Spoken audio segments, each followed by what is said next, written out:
him to climb, and it eventually was, the major cause of his death. How old was he, Paul? Early 60s. I can't recall exactly how old he was. That's what it is. So he was a selectman. He was involved in politics. When was he a selectman? 60s? I don't even remember. Okay, I don't know. we can look that up. The years in which he was that. I know that the first time, or maybe even the first couple of times he ran, he got to beat him, and then he got elected. And in those days, the select terms were only 1 year. So he served 1 year, and then he ran again. Now, with the town manager form of administration, we have the 3-year terms.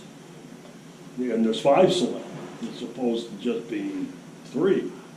So every year, you had 3 selectmen races.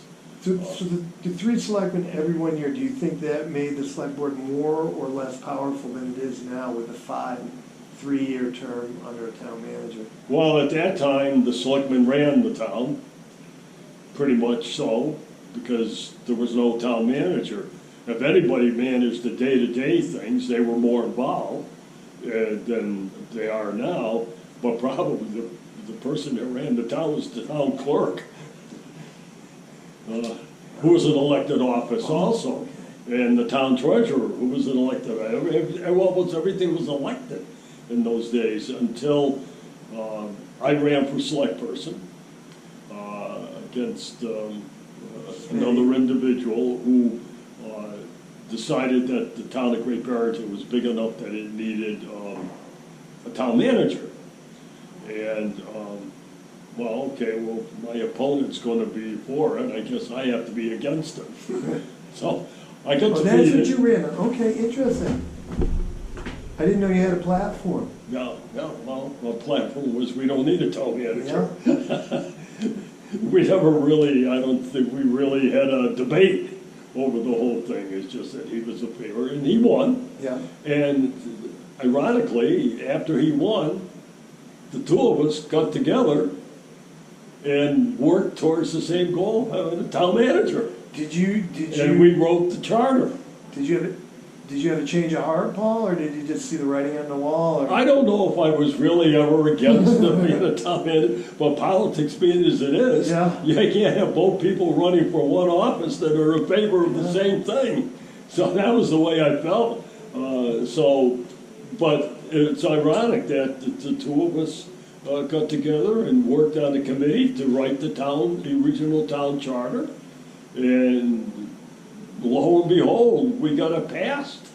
It was, probably one of the most surprising things there was very little opposition to it when it got passed by the voters. Which is interesting in Great Barrington because everything is... it became one of the, there was already, I think Williamstown had a town manager, and I don't think any other community in Berkshire County had a town manager. Obviously, Pittsville had a mayor. And so did North Adams, but I don't think any of the other communities that now have town managers or town administrators, whatever they call themselves, is still the same thing. And later on, we had a review committee to review the town charter, probably I think after 20 years, and I chaired that committee. And we made some minor changes, changing,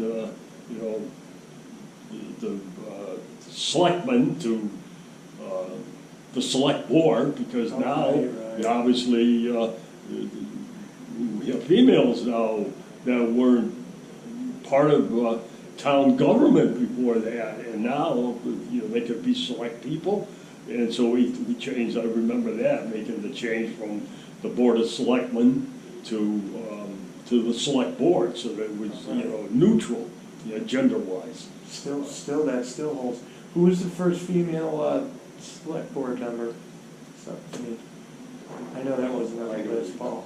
I don't remember, but we've had several. Quite a few. Lee Davis might be a state rep. That's, not a bad thing. It's a great thing.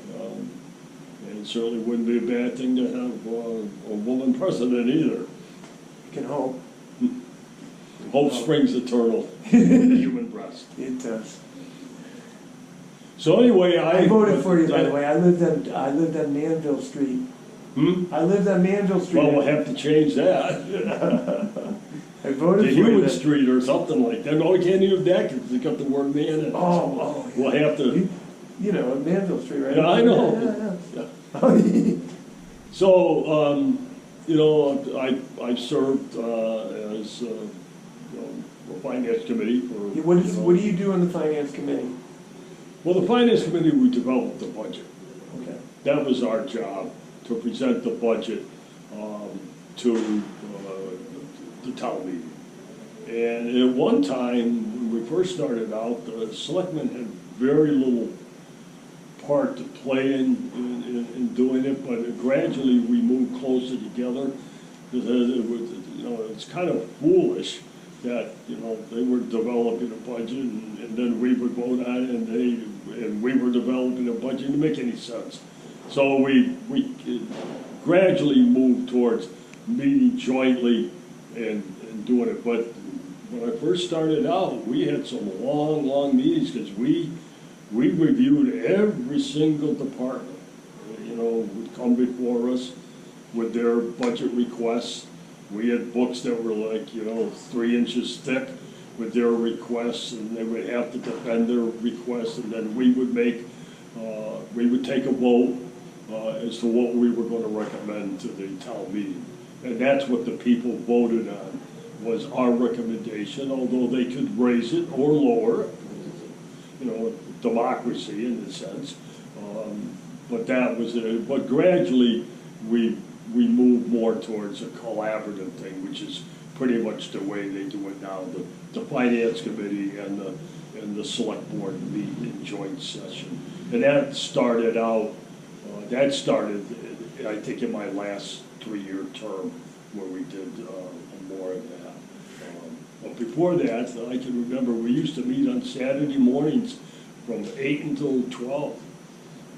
And, you know, we would have, and it's kind of ironic because I keep using that term, but at one time on the finance committee were 4 teachers or administrators in the education business, 3 teachers and 1 business manager, and on 2 different occasions, so we voted to not recommend the school budget.